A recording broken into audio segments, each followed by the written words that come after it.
तो हमारे यहाँ भूल पड़ रही है कि ये मेरा है, या कार मेरी है, कोठी मेरी है, बेटा मेरा है, बेटी मेरी है।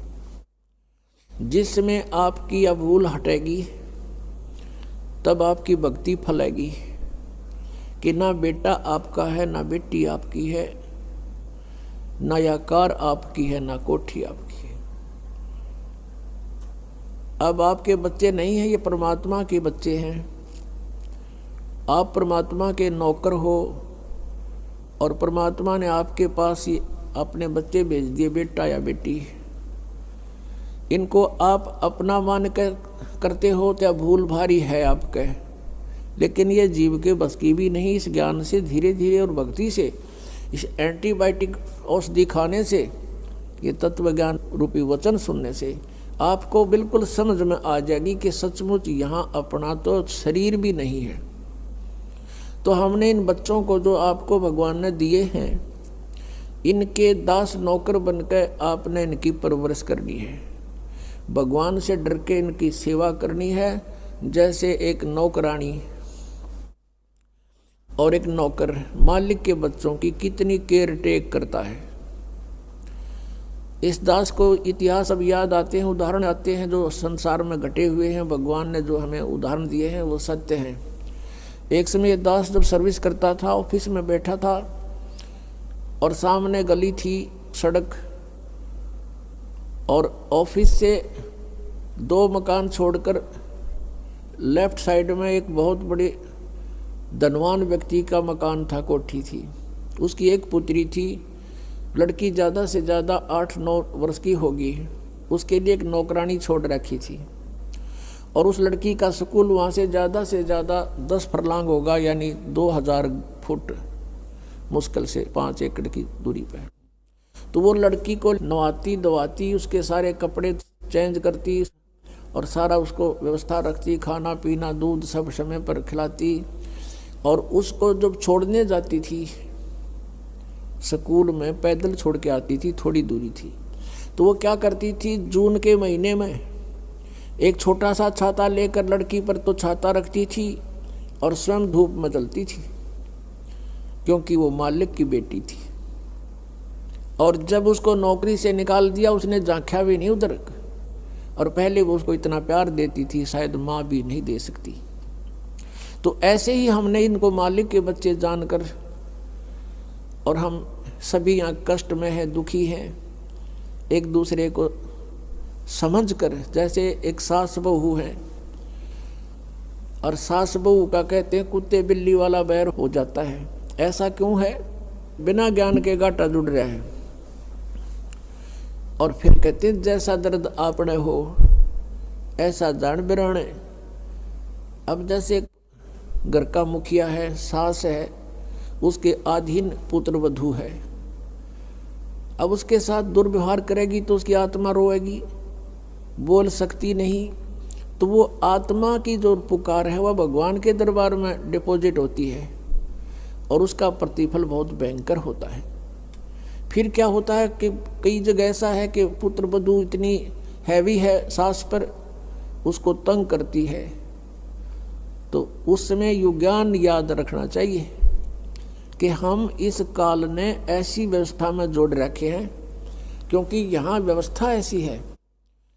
अब जवान बच्चे का और बूढ़े का कभी भी मेल नहीं मिले, ना मन मिले, ना व्यवहार मिले, ना विचार मिले, और फिर रहना इकट्ठा, सास और बहू ने इकट्ठा रहना और कति विचार नहीं मिलने, यह गारंटीड बात है। और इसलिए झगड़ा रहेगा, यह भी रहेगा, लेकिन इसका समाधान इस ज्ञान से होगा। देखो, कोई भी घर में हानि करके प्रसन्न नहीं हुआ करता, कोई भी नुकसान करके राजी नहीं, लेकिन हो जाता है। और फिर उसके ऊपर एक दूसरे के साथ खींचातानी करे, तूने ऐसा कर दिया, तू ऐसा करता है, ये करता है। को बालक है उसने प्यार से समझा दे, लेकिन नुकसान जो होना है आपके भाग्य में पूर्व निर्धारित है, वो होके ही रहेगा। और वो नुकसान तो हो लिया और फिर वो झगड़ा बाकी रह गया, बेमतलब की टेंशन।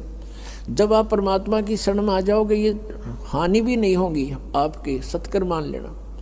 और इस ज्ञान से जब यो मन बकवाद करेगा, इस ज्ञान रूपी लगाम से यू रुकेगा, एक सास बहू थी, बुढ़िया बहुत लड़ा करती अपनी पुत्र वधू के साथ, इकलौता पुत्र था। अब बेटा न्यों सोचा करता भाई माँ की बात नहीं मानी तो माँ की आत्मा दुख पाओगी, वो भी अपनी पत्नी को ही धमकाया करता, गलती होती चाहे ना होती, माँ को प्रसन्न करने के लिए। और बुढ़िया बहुत कलियारी थी। अब पुण्यात्मा एक परमात्मा लीला बख्शते हैं, करते हैं, दया करते हैं। एक बहन सत्संग में जाया करती थी बुढ़िया माई, वो उनके घर चली गई, कुदरती परमात्मा भेजते हैं। और वह बुढ़िया लाग रही कति श्लोक सुनान अच्छी बुंडी कहना अपनी पुत्र वधू को, और वह बेचारी बोल रहा नहीं। अब बोलूँगी तो फिर सामने अपने बेटे तगड़वाएगी, तो वह बेचारी चुप रहने में अपनी खैर समझ रही थी। अब उस बहन जो सत्संग में जाती थी, परमात्मा परमेश्वर के विचार सुनती थी, उसने सोचा ये तो नरक हो रहा है इनका घर। उसने उस बुढ़िया को सहज सहज प्यार से कहा, बहन सत्संग में चलेगी? ना हम नहीं जाया कर सत्संग में, ये तो उड़गी जाया कर ठाली, जिन्हें कोई काम कोई ना। हर बुढ़िया ने काम बहुत लड़ने का, और काम नहीं उसने, वो छूटे ना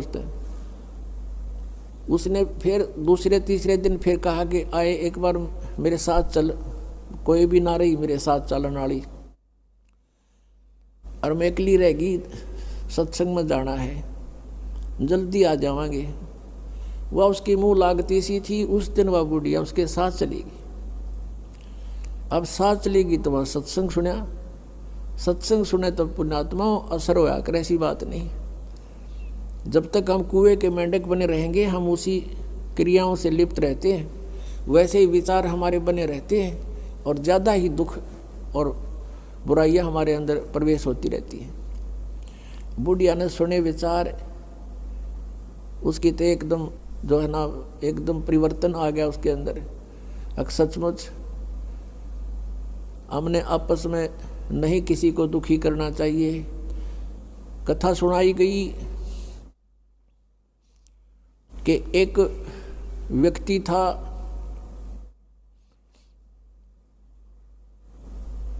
वो कहीं पर साधना कर रहा था, बैठा था साधना कर रहा था, और एक गाय भागी जा रही थी, और वो गर्भवती थी, और उसको ये आभास हो गया था कि कोई कसाई उसके पीछे पड़ा हुआ है। वो आगे वन में ओझल होगी। शिकारी वहाँ आया, उस साधक से उसने पूछा, गाय देखी आपने? कहते मुंह से नहीं बोला, उसने हाथ कर दिया ऐसे कि इधर गई। वो कसाई ने वह गाय ढूंढ ली, वो मार दी। उसका भी प्रतिफल उसको भोगना पड़ा। कहते हैं फिर उसकी बाजू कट गई। इतना भी हम सहयोग देते हैं किसी अन्य दुष्कर्म के अंदर, इतना भी हमें हानि होती है। जैसे हमने मना किया है बीड़ी शराब मांस तम्बाकू पीना नहीं है, और किसी को पीने में सहयोग भी नहीं देना, उठा के भी नहीं देना, उसमें भी हानि होगी। आपको मर्यादा सारी पालन करनी होगी। कहने का भाव ये है कि एक व्यक्ति था और उसकी पत्नी बहुत लड़ा करती, बहुत झगड़ा करती थी, बहुत बुरा बोलती थी।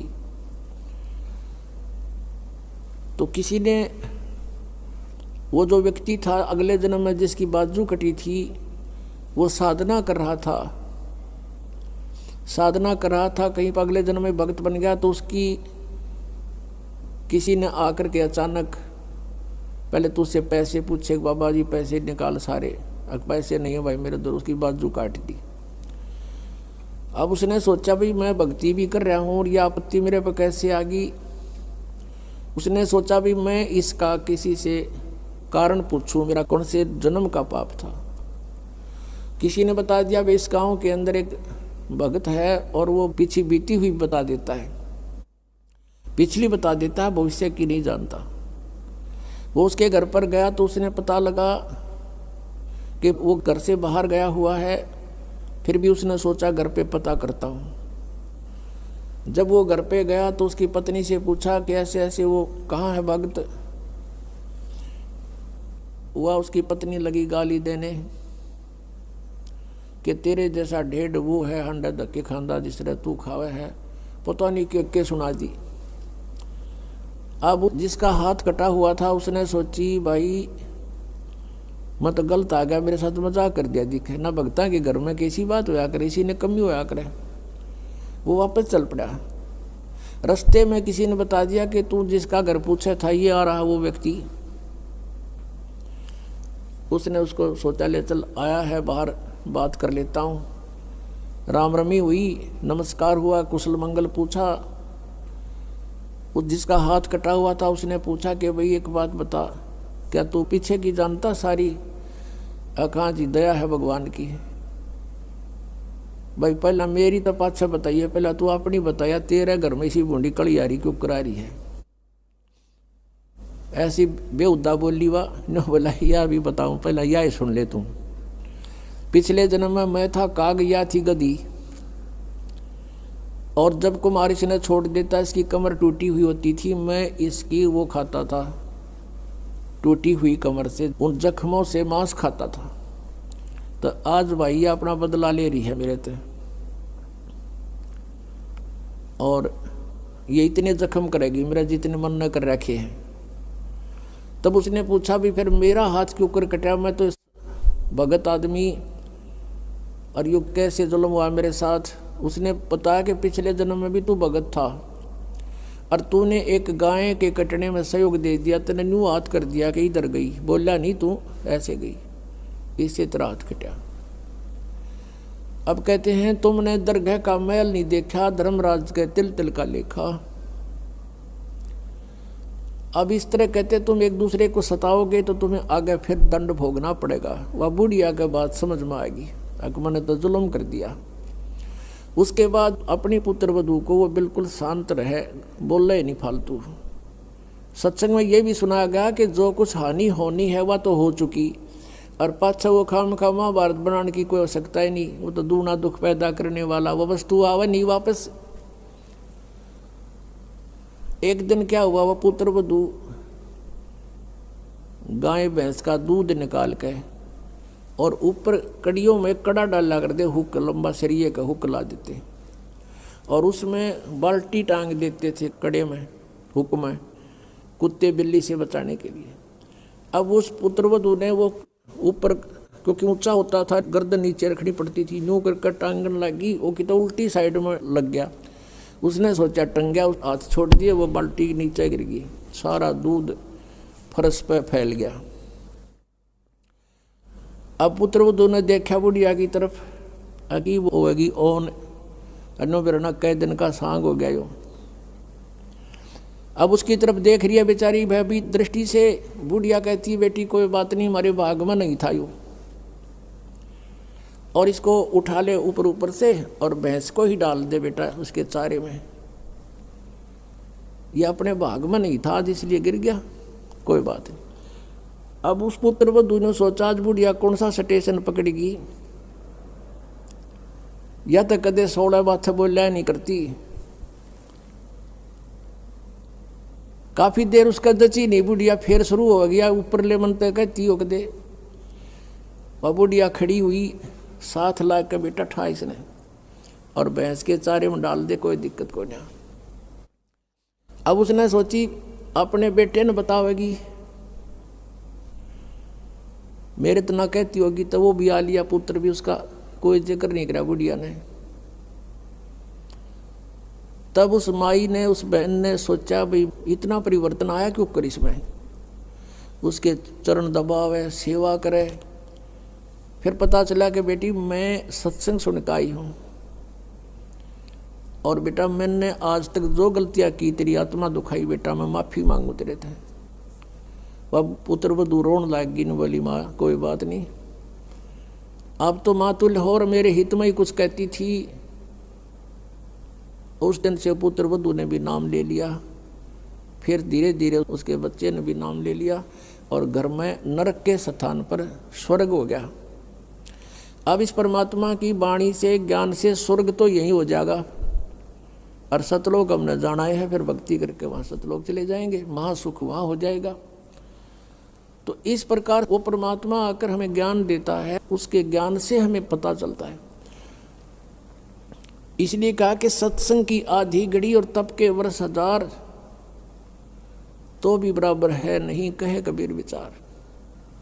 अब यहाँ बताते हैं परमात्मा कि ये स्थान तुम्हारा नहीं है और तुम यहाँ ठेकेदार बन गए, मालिक बन गए। मालिक तो एक ही है, हम सब उसके बच्चे हैं और उसने आपको जो संतान दी है वो उसके बच्चे हैं, आप मानो चाहे ना मानो। और आपने ये नहीं कि अपना कर्तव्य से दूर होना है, परमात्मा के बच्चे जान के उसके डर से उनकी सेवा करनी है। जिसका जितना भी जो आपका कर्तव्य कर्म है वो करना है, उनको पढ़ाना है तो पढ़ाना है, कपड़े वस्त्र की आवश्यकता वो भी व्यवस्था करनी है, विवाह शादी भी करनी है, तो परमात्मा के बच्चे जान के करनी है। और जब यहाँ से चलोगे, जैसे वो नौकरानी निकाल दी गई थी, उसके सपने में भी ना आया, वह मेरी बेटी थी। तो पुण्यात्माओं, ये स्थिति आपकी जब आवेगी ऐसी बात नहीं, क्योंकि ज्ञान से ही अज्ञान हटता है। हम अज्ञानवश आप एक कुर्ता पर आकर मन अपना मान लिया, किसी का बच्चा जा रहा हो है कहीं पर, और उसको तुम अपनी तरफ से कुर्ता पजामा पर आकर अपने घर बैठा लो, मेरा है ना जो मेरा है, या कोई बात हुई? तो हमने इस जीव को एक कुर्ता परा दिया, बेटा और बेटी का, और अपना मान लिया अपना मेरे हैं, या कोई समझदारी की हमने। तो इस प्रकार हमारा इस ज्ञान से मन हटेगा, सच्चाई की तरफ पहुंचेगा। अभी तक तो हम देखा ज्ञानवश ही अपना मान लेते थे, शरीर अपनाए नहीं है तो हम दूसरे को अपना कैसे मान बैठे। तो क्या बताते हैं परमात्मा, आगे गए ना बावड़े ये रहते भी सब जान, बिन साहेब की बंदगी कहीं ठोड़े ठिकाना ना। जो यहाँ से मृत्यु को प्राप्त होकर चले गए उन्हें ताक बताया नहीं, हम कहाँ गए, के बनी हमारे साथ। और जो शेष बचे हैं वो भी जाएंगे, बिन साहेब की बंदगी की तरह ठोर ठिकाना ना।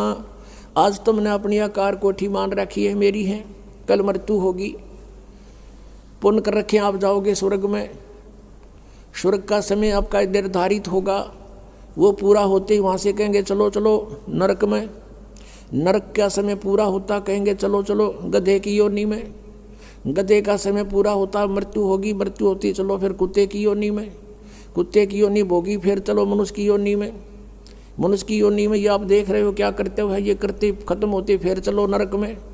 तो ये चलो चलो सतलोक में मिटेगी।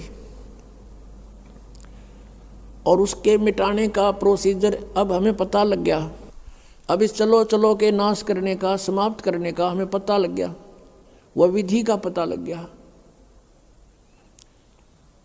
परमात्मा ने क्या बताया है, जग सारा रोगिया रे जिन सतगुरु वेद न जाण्या, जग सारा रोगिया रे, जग सारा रोगिया रे जिन सतगुरु वेद न जाण्या, जग